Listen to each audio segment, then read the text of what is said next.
Why does the black man serve the white man? Why does everything the black man do benefit the white man? Why does the black man say freedom is doing what I want to do?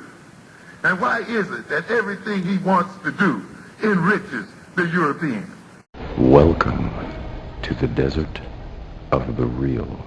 What do we need to do to get this message out is we need to continue doing what we're doing right now, having dialogue, which like we all come from different parts of the country. We all have different backgrounds. We have different religious beliefs. We have different everything. But when we come together and talk, we get answers to questions that maybe we didn't even know we had. And we come together and we give advice. We build on each other's experience. And the one thing that will get more people involved is as these shows become more and more out there, people will have an actual resource of reasonable brothers a sanctuary about what they want to do in the future. And somebody, it's just like anything else. See, this show is especially like the clips that Hola puts out. You think that it's just BS. A lot of people think it's just BS. But there's a brother somewhere that's sitting by himself and he listens to that clip. And I don't know how he comes up to it on YouTube. And he said, wait a minute, what is this dude talking about? He said, this is what's in my head. And he goes, and then he starts looking at the archives. He looks at Hola's video. He said, wait a minute. And he gets a whole list. Because I can tell you that a lot of that is what happened to me. Because like I tell you guys, I jump on your experience because 5 years ago, I wasn't here. And what happened to me was I started listening and I started searching. And I'm going to tell you the people I ran into. I ran into Collar. And I started listening to his shows. And this is a true definition of what happened. Collar mentioned Hola in a show one day. And I said, I didn't know who he was, never heard of him. But I had enough common sense to go listen to his show.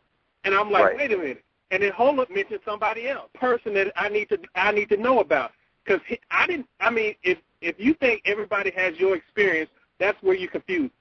I am not from New York. I was 40 years old, and I had never heard of Ultimatum. I had never heard of him. I was 40 years old. I'd never heard of Amos Wilson. Never heard of him. This is not things that are taught everywhere. So when people think that these things are just commonplace and, I can just, what you're doing is just BS, your talk is just BS, that's where you miss the point. The talk, you need to have balance. If you think Lil Wayne is propagating because Lil Wayne's an idiot, no. There is a lot of people that, regardless of what you want to say, there's a lot of black males that can hit, that when Lil Wayne is talking, and no matter how insane it might sound, they listen. He is saying what's going on in their head, and they don't have an alternative. They don't have a balance. There's no balance in there. There's an alternative. He is talking about, I'm frustrated because I'm so freaking poor that the only alternative I have is to sell crack cocaine to my own people. And when I figure at least Lil Wayne's smart enough to figure out that shit is too dangerous for me. So I can talk about selling crack to my own people and make more money. And this is what I do. And then people he provides a sanctuary. He provides a sanctuary. And he is providing a roadmap to success. Everybody's not going to get that success that he's got. And you can talk about how insane and how crazy it is, but when a young black man wants a roadmap to success in this country, there are very few alternatives. And that's what we need to provide for more black males or black people to get on this train is a roadmap to success. Let me say something, brother. That's why I like the skills things that Dawood was talked about in his show. There is a roadmap other than selling crack, rapping, playing basketball, playing football, or being a homosexual. There's a roadmap to success for a black man in this country that you can actually take, and white people are not going to kill you if you take that roadmap. You're not going to get kicked out of the country. None of that stuff's going to happen. You don't have to grow an afro. You don't have to yell, kill whitey. You don't have to do none of that. You can go to school, go to trade school, build your skills, be intelligent, read books, right. and you can be a success in this country, even if you're a black man. That's right. Let me say something. We can all agree on come to consensus that the BAIO and our networks and everything is a sanctuary. It's a sanctuary, a temporary sanctuary, a mental sanctuary for people who, in the back of their mind, think like us. They don't want to be talking about kill cracker. They don't want to. They might even have some white friends, and they may know some people that are Asian, whatever. They get along with everybody. But in the back of their mind, when they go and they're by themselves and everything like that, and they try to strike over their roadmap, they know that they can't follow what the Asian boys are doing. The Asians got their thing set up. I know that from when I grew up in New York. I had Jewish friends. But the Jewish boys had their life already mapped out for them. You know, the bar mitzvah, they had people, they knew a company. The uncle had the accounting company here. They would go off to school. They go to Israel every summer, everything. Same the Italian people I knew growing up, everything. Black, we had nothing. You know, so even though they may be friends with you and everything, there's always a line of demarcation, right? What we want to do with this is, and also what's important is this, we have to link up with the people that's on the ground, in the ground doing it. Black Wall Street 2.0 and Kemetic Pipeline and the Rosenthal Group, these are people that we have to drum into people's heads. This is what they're doing. Black Wall Street builds that financial district in Las Vegas coming up and everything. So this is part of Black American infrastructure. You believe in black people having a nation within a nation? This is part of the nation within a nation. Our own financial district in Las Vegas and pretty soon 20 other cities in America and in Africa.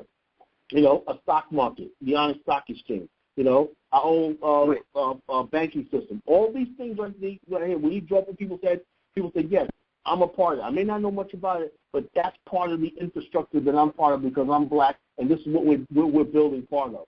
That's what we do. We got to make people tell people this is what you're part of. You know, this is what's happening. You're a part of it. Are we going to get cut off? Yeah, we are, brother. We are. Because I tried somebody could. Okay, there's one thing I want to get on before we get cut off is that if you really want to know what you can do, if you really want to get out in the streets with a flyer with the information that points people to this radio show, that points people to this information, and you can get out in the street and just apply and fire yourself that way. That's how you get stuff started. Give people a plan and a roadmap. That's what they need. That's what they want.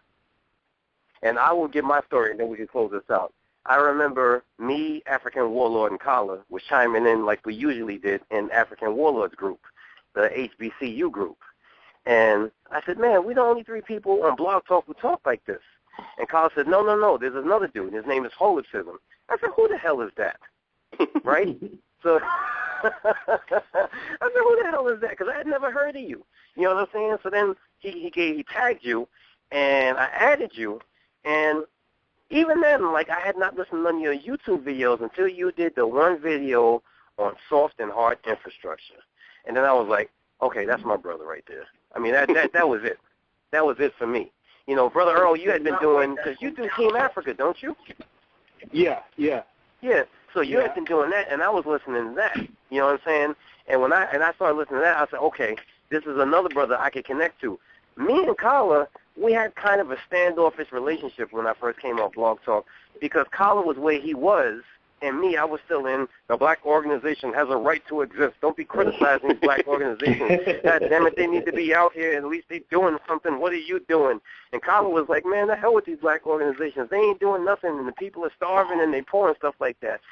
And what happened is that him combined with African Warlord and a little bit of studying I did, but mostly them two brothers, finally they reached me, and plus my whole life began to change because I think that what's really key, what we got to look at, is that people change according to their life change. Me, I had just crossed over into the skill trades.